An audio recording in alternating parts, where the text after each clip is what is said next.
चाहते हैं बेहतर बनाने के लिए। वो मेरी समझ है रेडिकल की। पर ये आज जो माहौल में जिस प्रकार का रेडिकलाइजेशन ऑफ यूथ किया जा रहा है, उसके लिए कौन जिम्मेदार है? इस्लाम जिम्मेदार है, मुसलमान जिम्मेदार हैं, या कोई और ताकतें हैं जिसके कारण ये आज का कैंसर हमारे समाज में बढ़ रहा है? ये हमको सोचने की जरूरत है। तो खैर, मेरे पास थोड़ा वक्त है तो मैं इसको दो मुद्दों में देखना चाहूंगा। एक तो ये जो पूरी प्रोसेस चालू हुई है वो 9/11 के बाद से चालू हुई है। 9/11/2001 आपको याद होगा, 2 एरोप्लेन। खैर, मैं कुछ चीजें दोहरा रहा हूं ताकि हम समझ सके आईएस आया कहां से। ये ऊपर से टपका कि अंदर से कोई ऐसी चीज है जो इस कैंसर को बढ़ावा दे रही है।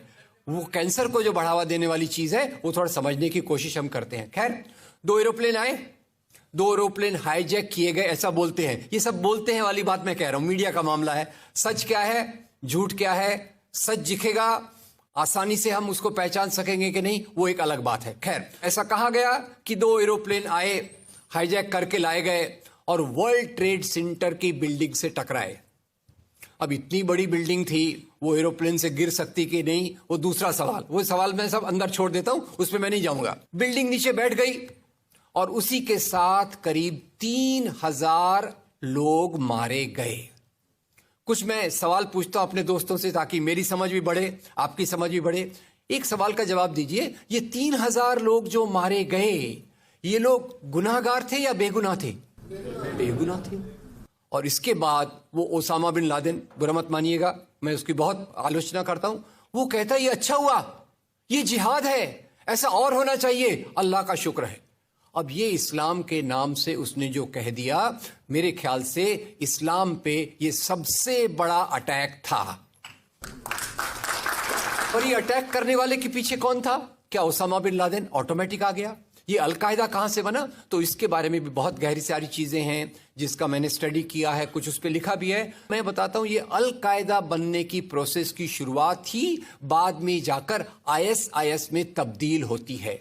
मैं इसको सवाल के रूप में पूछता हूं, देखिए, अगर इस्लाम के कारण आतंकवाद होता, मेरा सवाल जरा समझ लीजिए, अगर इस्लाम के कारण आतंकवाद होता तो दुनिया के कौन से देश में सबसे ज्यादा आतंकवादी होना चाहिए? इंडोनेशिया में। सऊदी अरेबिया बहुत छोटा है, पता नहीं हमारे बंबई के बराबर भी है कि नहीं। सऊदी अरेबिया बहुत छोटा है, सबसे ज्यादा आतंकवाद होना चाहिए इंडोनेशिया में, दुनिया का सबसे बड़ा मुस्लिम देश। वहां इस प्रकार का आतंकवाद नहीं है। नंबर 2, वो एरिया देखिए, अभी सवाल आपको बताया गया, उसको याद रखिएगा। इस दुनिया के आतंकवाद से, जिसको इस्लामिक आतंकवाद कहा जाता है गलती से, कैसा कहा जाता है वो भी मैं बताऊंगा। इस आतंकवाद से मारे जाने वाले ज्यादा लोग, इससे मारे जाने वाले ज्यादा लोग हिंदू हैं, मुसलमान हैं या क्रिश्चियंस हैं? मुस्लिम हैं। इस्लाम के नाम पे आतंकवाद है, सबसे ज्यादा कौन मारा जाता है? मुस्लिम। अब तीसरी बात का ख्याल कीजिए, किस एरिया में इसका लोकेशन है? This terrorism is located in which area?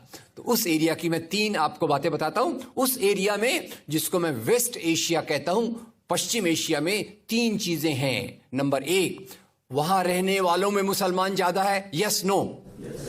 उसी एरिया में आतंकवाद ज्यादा है, उसी एरिया में तेल का खजाना है। तो आतंकवाद तेल के कारण है कि इस्लाम के कारण है? तेल के कारण है। और तेल का कब्जा कौन करना चाहता है? तेल का कब्जा वो ताकत करना चाहती है जो वॉशिंगटन में बैठे हुई पूरी दुनिया को नचाते रहती है। काम करने वाला कोई और गुनाहगार कोई और बनाया गया। अब ये आया कैसे? तो आपको बता दूं कि ये अल-कायदा के जो मदरसे, अब मदरसा अपने आप में खतरनाक शब्द उसमें कर देते हैं, कुछ मदरसों में इस आतंकवाद की ट्रेनिंग दी गई। इस्लाम के कारण गलत। ये जो मदरसों में आतंकवाद की ट्रेनिंग दी गई, उसके पीछे भी जो हाथ था, 2 चीजों का था। सबसे बड़ा हाथ था अमेरिका का। अमेरिका ने $8,000 मिलियन, 7,000 टन हथियार दिए अल-कायदा को। उनका ब्रेन वॉश किया गया। इस्लाम के जो 2 महत्वपूर्ण शब्द हैं, माफ कीजिएगा अगर मैं कुछ गलत कहूं, मैं इस्लाम का स्कॉलर नहीं हूं, समझने की कोशिश करता हूं, कुछ मैंने गलत कहा तो उसको मैं माफ कर दीजिएगा। तो 2 शब्दों को उन्होंने बदल दिया। एक शब्द था जिहाद। जिहाद तो जो है जिहाद अकबर, जिहाद असगर। जहां तक मेरी समझ है, जिहाद अकबर का मतलब होता है अपनी बुराइयों के खिलाफ लड़ना। जिहाद असगर का मतलब होता है समाज की बुराइयों के खिलाफ संघर्ष करना। तो इस जिहाद शब्द का मतलब बदलकर कर दिया गया कि जो भी व्यक्ति आपसे असहमत है, जो भी व्यक्ति को किसी को पहले काफिर लेबल करो, अब काफिर का भी एक बहुत अलग मतलब है, I won't go to the details of that. तो काफिर किसी को बोलो, उसको मारो, तो उसको जिहाद के नाम दिया गया। और ये ट्रेनिंग उन मदरसाओं में हुई जिसको अमेरिका ने पैसा दिया, अमेरिका ने सिलेबस भी दिया। और तो और मेरी समझ है मदरसों में कुरान की ट्रेनिंग देते हैं, वो कैसे होना चाहिए वो आपके बीच में चर्चा का मुद्दा है। पर यहां जो ट्रेनिंग दी गई उसका सिलेबस वॉशिंगटन में बनाया गया। और खैर ये क्यों बनाया गया उसके पीछे मैं पहले बहुत कोशिश करके मेहनत करके लोगों को बोलता था ये अलकायदा इसके लिए बनाया गया। बाद में मेरे हाथ में एक बहुत अच्छी चीज आई। अब यूट्यूब में कई चीजें बहुत अच्छी हैं, कई चीजें खराब हैं। यूट्यूब के कारण हमारे कई नौजवान भटक भी रहे हैं, पर यूट्यूब की कुछ अच्छी चीजें आपको बताता हूं। यूट्यूब में आप सर्च कीजिएगा 3 शब्दों को, हिलरी क्लिंटन अलकायदा अमेरिका, उसमें आपको 4.5 मिनट का एक वीडियो मिलेगा जिसमें हिलरी क्लिंटन बताती है, मैं नहीं कह रहा, हिलरी क्लिंटन कहती है कि हमको रशियंस के खिलाफ लड़ना था, हमारी फौजें जो वियतनाम से एकदम डिमोरलाइज होकर आई थी वो तैयार नहीं थी, तो इन एशिया के मुसलमानों के नौजवानों के कंधे पर रखकर हमने अपनी बंदूक चलाई, हमने अलकायदा खड़ा किया, हमारा काम हो गया, हम अपने हाथ धो लिए और हम अपने वापस आ गए। तो यानी हमने कैंसर के बीज डाल दिए, हम तो अपने देश में सुरक्षित हैं, उसका जो नतीजा भुगतना हो वो एशिया के लोग भुगते, वेस्ट एशिया के लोग भुगते। और उसी के साथ 9/11 के बाद उसी के साथ अमेरिकन मीडिया ने एक सबसे खराब काम किया, the most anti human act in the history of Mankind. मैं पूरी जिम्मेदारी से ये शब्द कह रहा हूं। क्या किया था अमेरिकन मीडिया ने? अमेरिकन मीडिया ने धर्म को आतंकवाद से जोड़ दिया।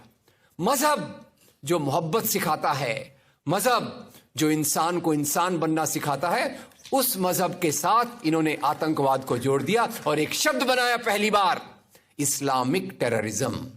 याद रखिए दुनिया में आतंकवाद पहले भी हुआ है। याद रखिए आयरिश रिपब्लिकन आर्मी, याद रखिए खालिस्तान, याद रखिए नाथुराम गोडसे, याद रखिए इंदिरा गांधी का हत्यारा, याद रखिए राजीव गांधी का हत्यारा। आतंकवाद पहले भी हुए हैं, पर कभी भी मजहब को आतंकवाद के साथ नहीं जोड़ा गया। तो मैं मानता हूं अमेरिकन मीडिया ने अगर सबसे गंदा, सबसे एंटी ह्यूमन काम किया है तो इस जुमले का बनाना जिसको कहते हैं इस्लामिक टेररिज्म।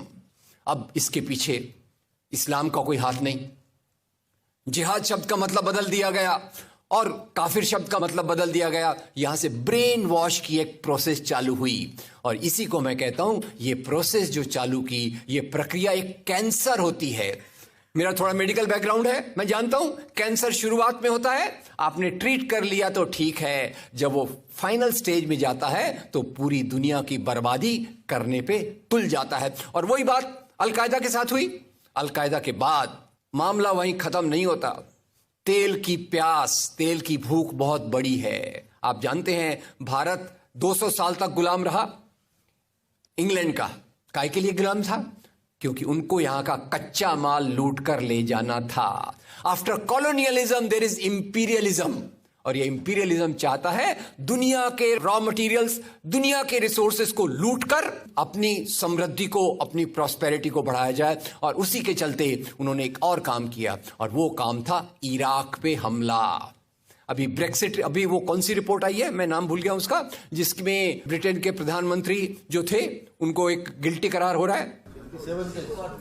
वो रिपोर्ट में पहले उन्होंने तय कर लिया कि हमको इराक पे हमला करना है, बाद में आर्ग्यूमेंट ढूंढते रहे कि भाई कौन सी बात पे हम इराक पे हमला करें। तो बोले अरे इराक के पास तो वेपन्स ऑफ मास डिस्ट्रक्शन है।